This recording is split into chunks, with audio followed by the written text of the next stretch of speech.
My name is Ron Dijon. I'm from the National Association for the Prevention of Teenage Addiction, or NAPTA for short. Our organization conducts drug and alcohol prevention seminars within junior and senior high schools and many other places associated with young people.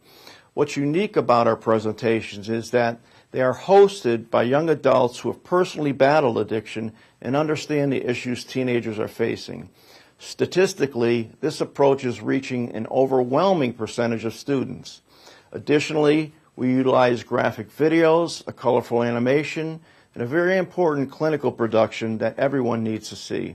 Here's a brief look at the materials we use, and please note, some are quite graphic.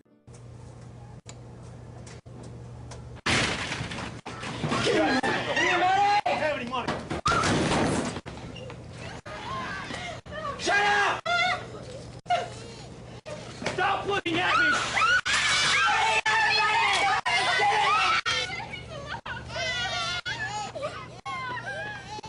This wasn't supposed to be your life! Scary, huh? When you become addicted to drugs or alcohol, you will do things you never thought you would or could ever do. As a person in recovery, I can certainly understand how that young man feels. This wasn't supposed to be my life. Nobody plans on stealing from their parents or committing crimes, but addiction is way too subtle. Take a look at this.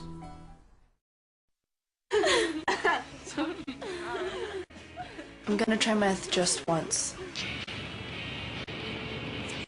I'm gonna smoke this just once. I'm gonna steal just once. I'm going to sleep with him for meth just once. I'm going to try meth just once. Next is a clip from a colorful animation designed to teach you what happens in the brain to cause addiction.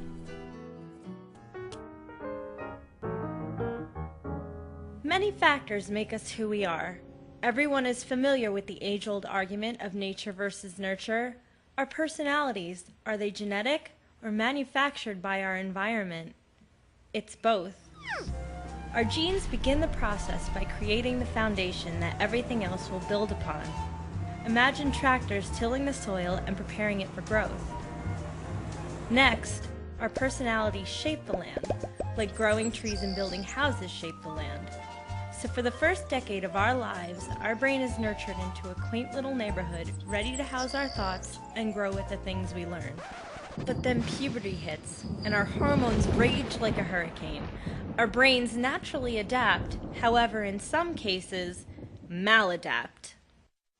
So what exactly do we mean by maladapt? Does nature take a wrong turn somewhere? It's not so much that nature goes wrong, but rather modifies things for our survival. One factor largely responsible for altering our minds and our bodies is stress. Stress can be very damaging. If stress lingers indefinitely, it is called chronic, inescapable stress. Chronic stress may come from abuse or low self-esteem. So when the body is stressed, it starts to produce certain substances that will help balance itself out. The problem happens when our wires get crossed and our maladaptive brains get confused on what to crave.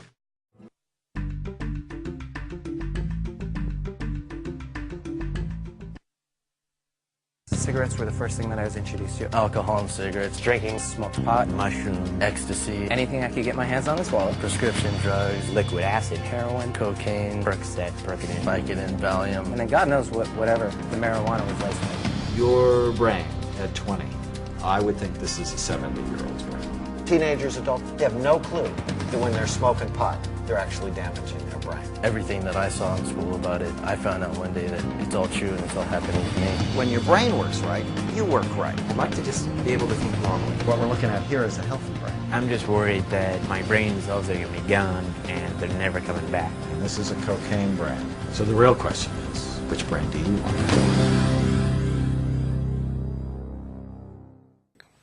We have learned that when it comes to what teenagers do at parties or on weekends or with their friends, they simply do not listen to authority figures. Yet 90% of students surveyed indicated that they have a greater trust in those who have experienced addiction firsthand.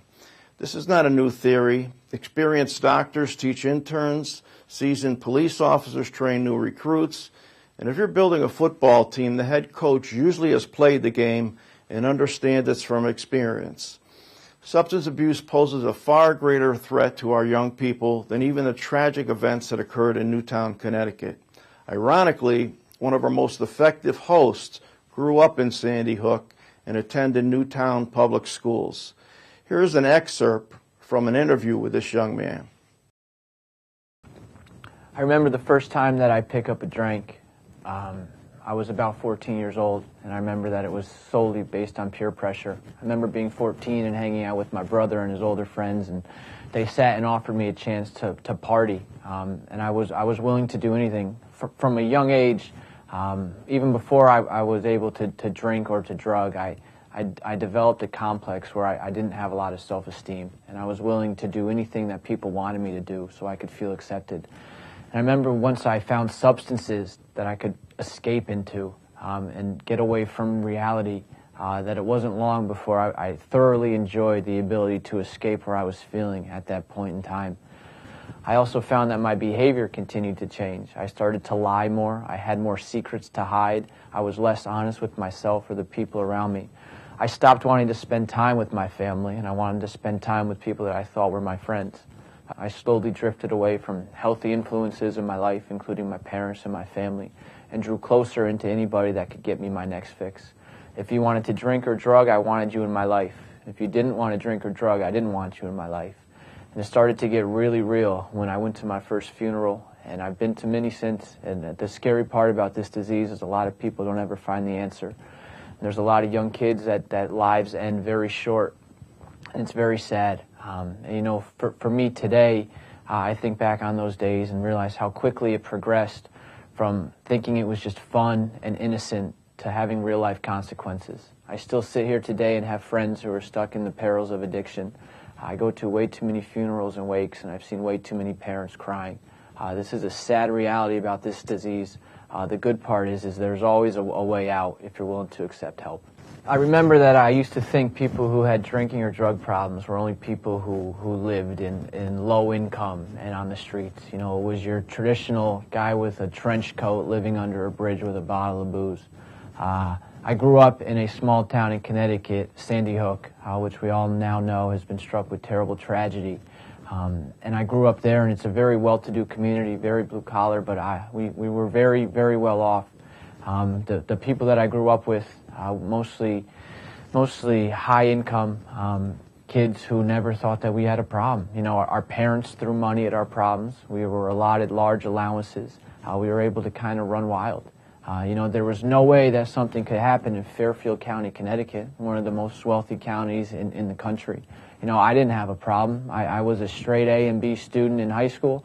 I hung out with kids who played varsity sports. I played varsity sports. We were way too cool to have a problem. You know, we used to run around and think that we were the coolest thing in the world. We had no problems.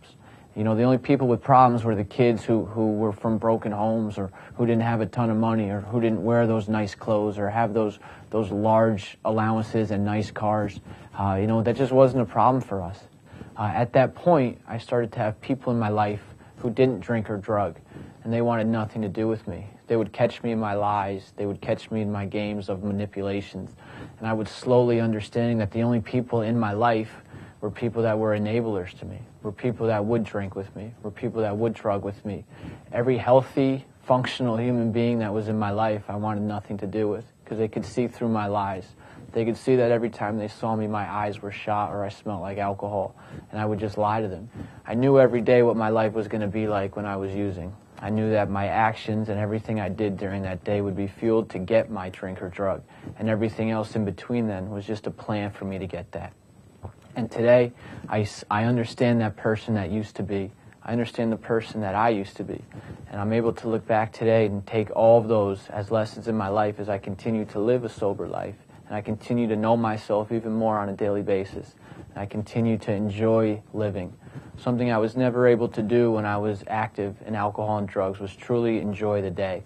Today, I see the benefits of just living a normal life, being an accountable human being, and understanding the power of what sobriety can do for me. Because of the success in reaching the mindset of teenagers, we have been contacted by many other states requesting our services, as this is a growing problem from coast to coast. Because of the cunning nature and subtle lure of drugs and alcohol, we hope to stop it before it starts, but we have to work together. Please consider supporting this initiative for the lives of our young students and those too young to even understand, as this affliction reaches younger kids each year. Thank you.